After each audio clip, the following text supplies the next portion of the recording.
Bonjour à tous, merci d'être avec nous pour le 6h30. Le gouvernement met tout en œuvre pour permettre aux élèves de réussir leur année scolaire. Dans la ville de Gbon, au nord du pays, le ministre de l'Éducation nationale, de l'enseignement technique et de la formation professionnelle, Kandia Camara, a remis 3 974 kits scolaires aux élèves. Valeur de ces kits, plus de 112 millions de francs CFA. On en parle avec Wodjontele Soro et Alvorassa. 3 974 kits Emmanuel scolaires distribués dans la localité de Gbon, située dans la région de la Bagoué. Kandia Camara, ministre de l'Éducation nationale, de l'enseignement technique et de la formation professionnelle, a profité de la cérémonie pour interpeller les parents sur leur rôle dans l'éducation de leurs enfants afin qu'ils obtiennent de bons résultats. Chers parents d'élèves, je vous engage à prendre le plus grand soin des kits offerts aujourd'hui à vos enfants. Jetez-y un coup d'œil chaque soir après les classes. Ainsi, vous vous assurerez de leur qualité et faisant d'une pierre deux coups, vous pourrez suivre le travail scolaire de vos enfants. Ces kits Emmanuel scolaires viennent ainsi alléger la charge des parents d'élèves, des ouvrages qui donnent l'opportunité aux élèves d'exceller en classe. Vous nous permettez de commencer l'année scolaire dans de très bonnes conditions et vous soulagez ainsi tous nos parents. Pour cette année scolaire 2018-2019, plus de 4 millions de kits Emmanuel scolaires d'un montant de 14 milliards de francs CFA ont été distribués sur tout le territoire national. L'ambassade du Liban en Côte d'Ivoire a elle aussi offert 3 000 kits scolaires d'une valeur de 20 millions de francs CFA aux établissements publics du pays. Un don pour assurer une bonne année scolaire 2018-2019.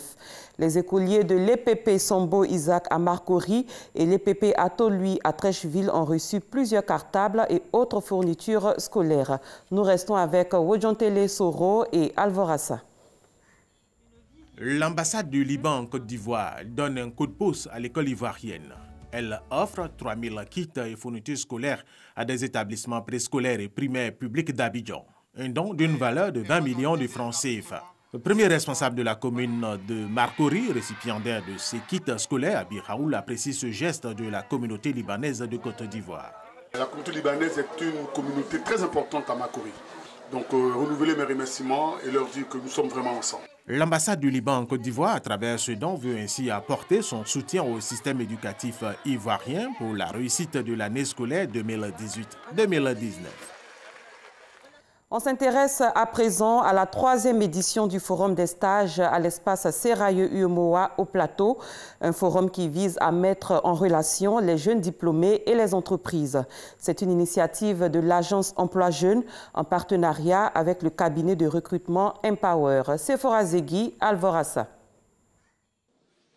Susciter la rencontre entre demandeurs d'emploi et chefs d'entreprise pour informer les entreprises sur les compétences disponibles et faciliter l'insertion des jeunes diplômés, c'est l'objectif de la 3e édition du Forum des stages, panel, ateliers et visites de stands pour faire connaître aux demandeurs de stages et emploi les techniques de recherche d'emploi et les méthodes pour entreprendre. On a vraiment une responsabilité, nous, en tant qu'entreprise du secteur privé, de s'investir auprès des jeunes Ivoiriens. On pense sincèrement que les jeunes Ivoiriens ont un rôle essentiel à jouer dans le développement de l'économie ivoirienne et même de la sous-région en Afrique. Et pour cela, il faut donner des outils. Il faut davantage les outiller pour trouver des emplois, pour pouvoir se former et surtout les rendre conscients du rôle qu'ils ont à jouer en tant que futurs leaders du pays. Le Forum des stages donne l'opportunité à plus de 2500 jeunes de se rapprocher du marché du travail. Ce qui m'a plu, c'est que ce sont des conseils véritablement pratiques et que chacun peut adapter en fonction de sa situation. Je retiens qu'à partir de zéro, nous pouvons créer notre entreprise. Il suffit seulement d'avoir le développement, l'envie et puis la persévérance. En marge des visites de stands et des rencontres B2B, les panels ont suscité un intérêt particulier auprès des visiteurs.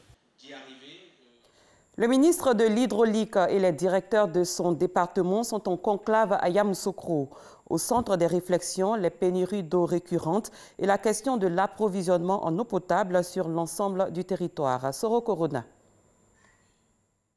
Yamoussoukro, Lieu de rencontre des 31 directions territoriales de l'hydraulique pour le premier atelier national du diagnostic du secteur de l'eau potable en Côte d'Ivoire. Diagnostic qui a porté sur l'état des lieux, des ressources mobilisées et alternatives, des infrastructures d'eau potable en milieu rural et urbain, des ressources humaines et matérielles. Région par région, toutes les difficultés liées à la production de l'eau potable ont été posées sans tabou en présence du ministre de l'Hydraulique. Laurent Tchagba a souligné que la question de l'eau potable est désormais une priorité du gouvernement. Dans le cadre de la mise en œuvre de notre feuille de route, il était question qu'on puisse organiser un atelier pour que les collaborateurs qui animent les régions, nous puissions faire un état des lieux avec eux. Les échanges ont permis aux acteurs du secteur de l'eau de faire des propositions afin de résoudre définitivement le problème de l'eau potable en Côte d'Ivoire. Nous voulons avoir une planification région par région et cette réunion que nous avons pu faire au travers de cet atelier nous donne la situation actuelle, les problèmes et quelles sont les solutions qu'il faut dégager face à ces problèmes pour que le problème de l'eau potable dans les différentes régions puisse être maîtrisé et qu'au niveau de la Côte d'Ivoire, l'eau qui est source de vie ne soit pas un problème pour la population. Le ministre de l'Hydraulique s'est rendu à Boisflé pour voir l'état de la station de traitement d'eau qui a subi les conséquences de la crue du fleuve Bandama. À Zouenoula, notre station de pompage et notre station de traitement est complètement noyée. Nous avons besoin de vérifier si ce n'était pas le cas à Boisflé. Le ministre Laurent Tchagba a également annoncé le plan d'urgence pour l'extension du réseau d'eau potable dans les départements de Boisflé et Zouenoula. Plan d'urgence pour produire de l'eau potable au profit de toutes les populations ivoiriennes. Sous d'autres cieux, plusieurs centaines de réfugiés syriens installés dans les frontières dans différentes régions libanaises retournent aujourd'hui lundi dans leur pays. Cette action s'inscrit dans le cadre d'une opération de retour volontaire organisée par Beyrouth en coopération avec Damas. Les 58 migrants sauvés au large de la Libye par le navire humanitaire Aquarius ont débarqué hier dans le port de la Valette. Ceci après presque une semaine d'attente au large de la petite île méditerranéenne. C'est la fin de ce 6h30. Merci de l'avoir suivi. Très bon début de semaine à tous et à toutes.